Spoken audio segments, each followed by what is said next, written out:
बड़ी बहू, घर का बंटवारा छोटी बहू के स्वाभिमान के लिए सही है। मम्मी, ताई जी ऑफिस से घर आई हैं। बाहर आंगन में खेल रही बुलबुल दौड़ती हुई अपनी माँ के पास आई और बोली। उन्होंने गेट का दरवाज़ा खुलते ही बोल दिया कि जा अपनी माँ से बोल जल्दी से मेरे लिए गर्मा गर्म चाय और कुछ हल्का सा नाश्ता बना दे। आज ऑफिस में बहुत थक गई हूँ काम करते करते। मैं अपने कमरे में जा रही हूँ, वहाँ पहुँचा देना मेरा चाय नाश्ता। बुलबुल बोली, माँ जल्दी से ताई जी का चाय नाश्ता तैयार कर दो, नहीं तो पता है ना ताई जी आपके ऊपर बड़बड़ करने लग जाएंगी। ऐसा बोलकर बुलबुल खेलने के लिए वापस बाहर चली गई। बुलबुल की माँ साधना ने अभी थोड़ी देर पहले किचन के सिंक में पड़े हुए ढेर सारे बर्तनों को साफ करके रखा ही था। काम करते करते साधना भी थक जाती है आजकल, इसलिए वो भी थोड़ी देर बैठकर आराम करना चाहती थी।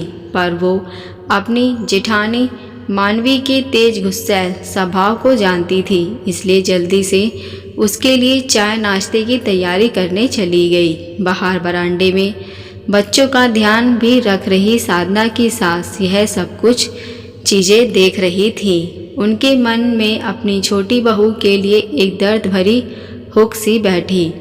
साधना की सास गायत्री जी अपनी दोनों बहू और बेटों के साथ खुशी भरी जिंदगी जी रही थी। सब अपनी अपनी दुनिया में खुशी थे। अच्छा खासा फैमिली बिजनेस चल रहा था। गायत्री जी ने अपने दोनों बेटों को अभी तक अलग होने नहीं दिया था। भरा पूरा संयुक्त परिवार था।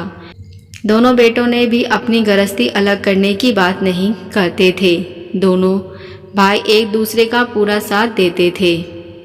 व्यापार में मानवी शुरू से ही थोड़ी तेज तरार की थी और साधना थोड़ी भोली सी और दिल साफ। अपनी जेठानी का दिया हुक्म उसके कहते ही पूरा कर देती है।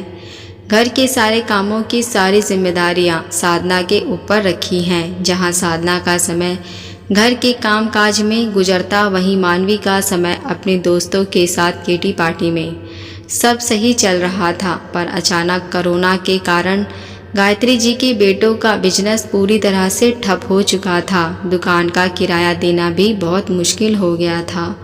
साथ में घर के ढेर सारी जिम्मेदारियां, समझ में नहीं आ रहा था क्या करें। सब में धीरे धीरे अपने आप की हालात के मुताबिक ढलना शुरू कर दिया।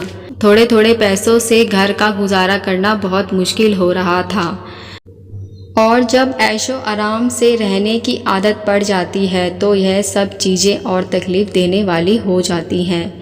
गायत्री जी के दोनों बेटे इतने पढ़े लिखे भी नहीं थे कि कहीं कोई बढ़िया नौकरी कर लें। बस उनको दुकान संभालने का काम आता था। दोनों भाइयों ने किराए की दुकान खाली कर दी, क्योंकि किराया टाइम पर नहीं दे पा रहे थे और मजबूरी के चलते दूसरे की दुकान पर जाकर काम करना शुरू कर दिया। मानवी साधना के मुताबिक बहुत अच्छी खासी पढ़ी हुई थी। एक दोस्त के कहने पर मानवी ने उसके ऑफिस में काम कर लिया। मानवी को पैसे भी अच्छे मिलने लगे थे। घर की सारी जिम्मेदारियां गायत्री जी और साधना मिलकर उठा ही लेती थी। पर अब मानवी में धीरे धीरे अपने पैसों की कमाई का घमंड आने लगा था। वो अपने ऊपर तो पूरे पैसे आराम से खर्च करती, पर जब कभी घर में कुछ पैसों की ज़रूरत पड़ जाती तो 10 बातें सुनाकर पैसा देती थी। साधना ने तो अपनी हर ख्वाहिशों को ताक पर रख दिया था। वो कभी किसी चीज़ की डिमांड भी नहीं करती थी। साधना के पति की सारी कमाई घर के खर्चों में चली जाती थी। साधना भी अपनी पति का साथ देना चाहती थी, पर उसके पास मानवी के जैसे कोई पढ़ाई की डिग्री नहीं थी, पर हुनर की मलिका थी साधना। बेकरी की चीज़ें साधना इतनी अच्छी बनाती थी कि उसका कोई जवाब नहीं था। साधना ने एक बार यह सब करने की कोशिश करी, पर एक तो बीमार सास का ध्यान रखना, ऊपर से घर के सारे कामों की जिम्मेदारी सुबह से लेकर रात तक उसकी ही थी। साथ में खुद के बच्चों का और मानवी के बच्चों का ध्यान भी उसको ही रखना पड़ता था। और पिछले कुछ दिनों से साधना खुद थोड़ी बीमार भी रहने लगी थी। शायद ज़्यादा थकान रहने लगी थी ज़्यादा काम करने की वजह से, तो वह इस काम को नहीं कर पाई। गायत्री जी साधना की तकलीफ़ को समझ रही थी। उनको पता था उनकी छोटी बहू ऑफिस में जाकर नहीं कमा सकती तो क्या, पर घर पर रहकर भी पैरों पर खड़ी हो सकती है। मानवी को अपनी नौकरी और कमाई का घमंड दिनों दिन अहंकारी बना रही थी। उसको लगता कि उसके कमाई के बलबूते पर भी घर चल रहा है। अब उसने साधना को नौकरानी के जैसे ही समझना शुरू कर दिया था।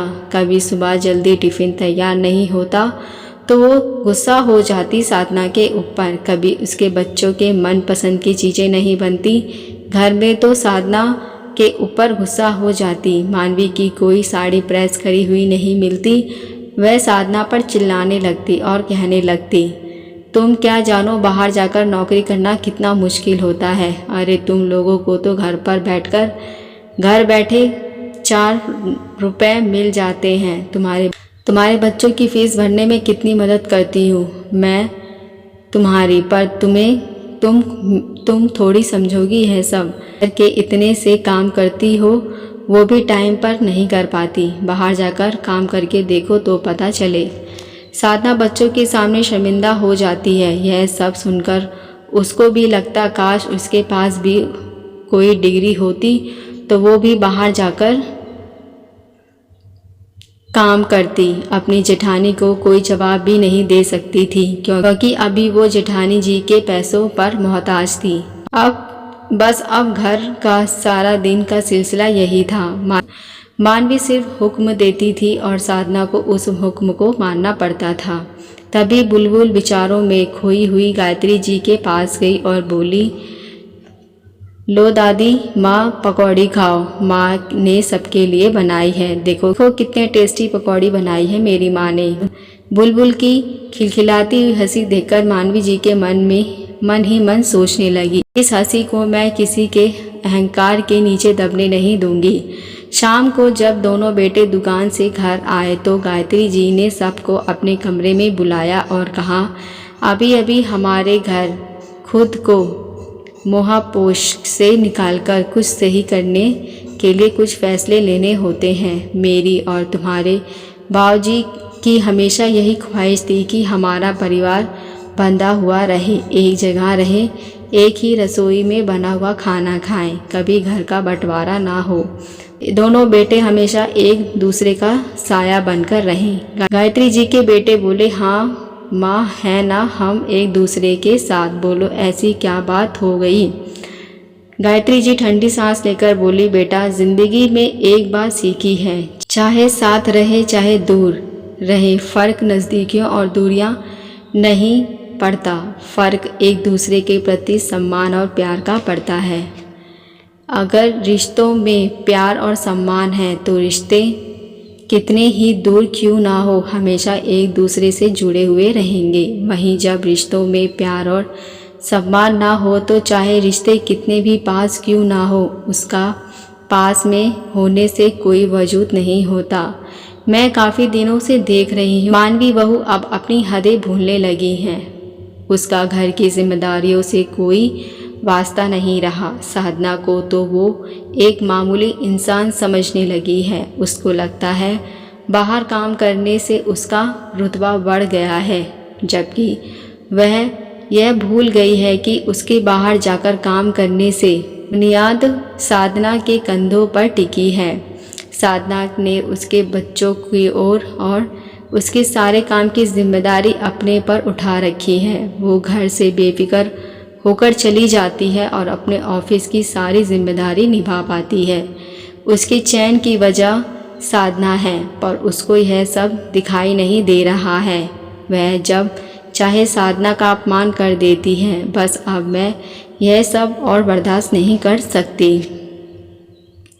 वैसे भी बेटा इस संसार का नियम है, दो भाइयों को कभी न कभी तो अपने अलग अलग घर करने पड़ते हैं। चाहती हूँ तुम दोनों अपनी अपनी जिम्मेदारियाँ अपने अपने हिसाब से निभाओ। ज़रूरत के वक्त दोनों एक दूसरे के काम आओ और पर कोई एहसान जताकर नहीं। गायत्री जी ने साधना को देखते हुए कहा, कल से साधना तुम अपने पति और बच्चों के साथ घर के ऊपर वाले पोर्शन में सेट हो जाओ और बस फिर अपने घर की जिम्मेदारियां निभाओ और टाइम निकालकर अपनी बेकरी का बिजनेस भी शुरू करो। उसमें मैं तुम्हारा साथ दूंगी। और मानवी, तुम नीचे सेट ही हो। अब से तुम्हारे पति की और तुम्हारे बच्चों की, तुम्हारे घर की सारी कामों की जिम्मेदारी सिर्फ और सिर्फ तुम्हारी है। इनको कैसे मैनेज करना है, इनको देखना तुम्हारा काम है। अब साधना का इस काम से कोई वास्ता नहीं। गायत्री जी की बातें सुनकर जहाँ साधना खुशी से खुश हो रही थी, वहीं मानवी के समझ में नहीं आ रहा था कि वो क्या करे। उसने तो कभी घर की जिम्मेदारी अपने ऊपर डाली नहीं थी। उसके बच्चों को भी हमेशा साधना ने ही संभाला है। घर का काम, बच्चों का काम, ऑफिस जाना समझ में नहीं आ रहा था वो कैसे करेगी। काम वाली बाई भी रखेगी, घर का काम करके चली जाएगी, पर बच्चों का क्या? ऑफिस से आएगी तो उसके लिए कौन खाना तैयार करेगा, नाश्ता तैयार रखेगा। इतने दिनों से उसको बैठे बिठाए खाने की आदत पड़ गई थी। वो गायत्री जी से बोली, अरे माँ, मुझसे कोई गलती हुई, मैं उसके लिए आपसे माफ़ी मांगती हूँ, पर यह बंटवारा करना ज़रूरी है क्या? अब मैं ध्यान रखूँगी कि साधना को कुछ ना कहूँ। गायत्री जी बोली, नहीं बड़ी बहू, घर का बंटवारा छोटी बहू के स्वाभिमान के लिए बिल्कुल सही है। उसको भी अब सम्मान से ज़िंदगी जीने के लिए पंख देने की ज़रूरत है। उन पंखों को तुमने जकड़ दिया था अपने अहंकार और अपने एहसानों से। उसको भी अब देखने दो कि उसके पंखों में भी ताकत है, वो भी उड़ सकती है। अपने घर की जिम्मेदारियां निभाने में वो भी अपने पति का साथ दे सकती है। ऐसा बोलकर गायत्री जी सोने चली गई, उस सुहाने सुबह का इंतज़ार करने जिसमें उनकी छोटी बहू भी कल स्वाभिमान से अपनी ज़िंदगी जिएगी और अपने सपनों को पूरा करे। गायत्री जी का फैसला सही था या नहीं? मेरी कहानी आपको अच्छी लगी हो तो मेरे चैनल को सब्सक्राइब, लाइक, शेयर ज़रूर करें। अब मिलते हैं नई कहानी के साथ। देखने और सुनने के लिए धन्यवाद।